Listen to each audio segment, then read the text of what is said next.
Hi guys, so today we're going to learn how to draw this leprechaun with his crock of gold and his rainbow. I'm going to do a step-by-step video for you so you can follow along with me. We did it yesterday here at home. So this is Luke's. Luke is 6 years old and this is Millie's, and Millie is 11. So you can see that no matter what age you are, it comes out pretty well. Okay, so I'm going to get started now. So if you start with your pencil, it's a little bit easier. So if you make a mistake, then you can rub it out. So I'm going to do the shape of the leprechaun's face to start. And then I'm going to do his nose and 2 eyes just over his nose.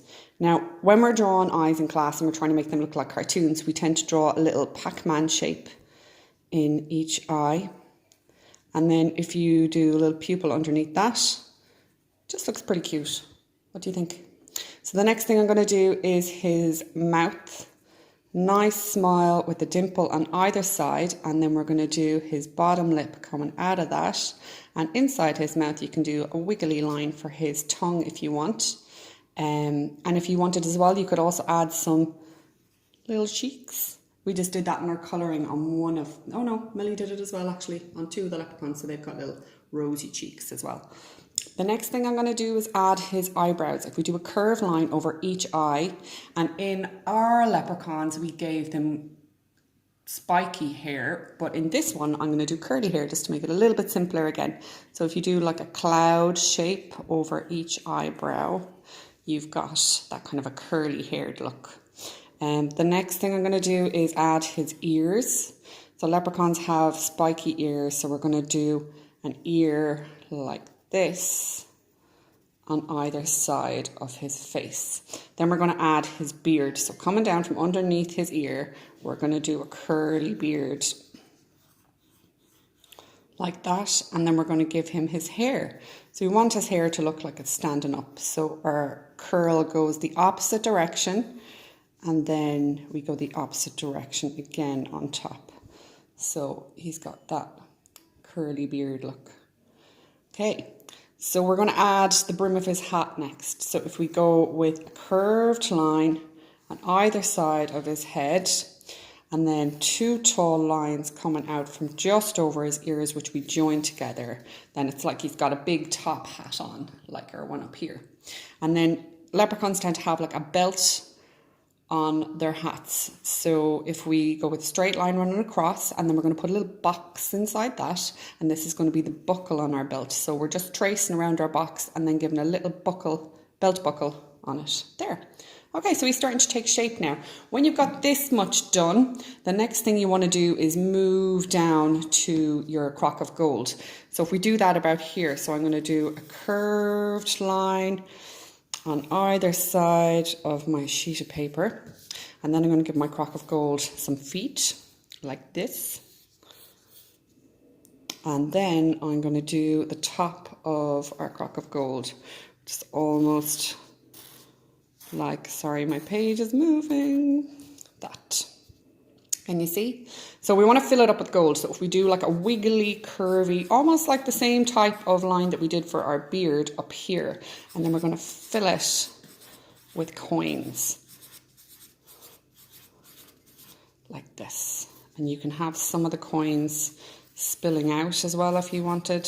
So he's got so much gold that is spilling out of the pot. Yeah, like that. So at the moment we've got a floating leprechaun head and a crock of gold. We need to give him his body next. So to do his body, so we want him to look like he's throwing coins in the air because he's got so many of them. We're going to do a line up on either side of his beard to make it look like he's got his arms in the air. And then we're going to join them down behind the gold. So the leprechaun is standing behind the gold. And then we're going to give him his little suit. So I'm going to do a line down on each side. So that's the side opening of a suit. And we're going to give him the little outside of a suit here. And he's going to have a waistcoat on because he is a very smart leprechaun. And you could even give him a little dicky bow if you wanted, like that. Next thing he needs is hands, because we can't have a handless leprechaun. So we're going to do a little curved line over here, and this just makes it look like you can see inside of the sleeves of the leprechaun. See, we've done it up here. And then we did a little pipe coming out of it for his sleeve of his shirt. So in my leprechaun up here, what I've done is I have a closed fist, which he's holding his shamrock. And on this side, we've got an open hand. So this is kind of teaching you how to do two different type of cartoon hands. So for the closed hand, all you do is a circle. And then we do 3 lines coming out of it, which are his fingers.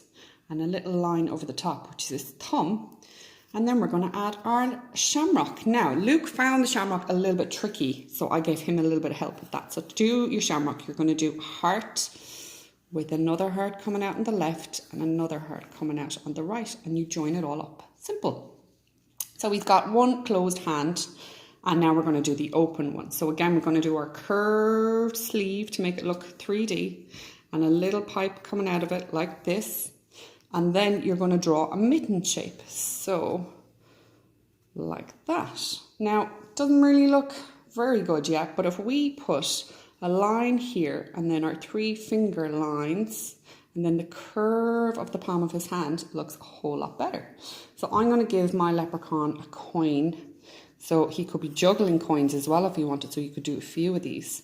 So I'm doing like an oval with a little tracing on it, and this is kind of to make the gold look a little bit more 3D. And you can make this into leprechaun gold, so you can write whatever you want on this, or you can put like a little shamrock in it to make it look more realistic, whatever you want. So there you go, that's the basics of him. After that, all you need to do is add some imagination. So you can put a rainbow over here beside your crock of gold. You could write Happy St. Patrick's Day on it, whatever you want. So that's my finished one. Have another look. That's Millie's finished one. And there's Luke. So don't forget to share them over on my Smart Art page on Facebook. I'd love to see them, and I'll do some more videos as well during the week. Okay, enjoy guys. Bye bye.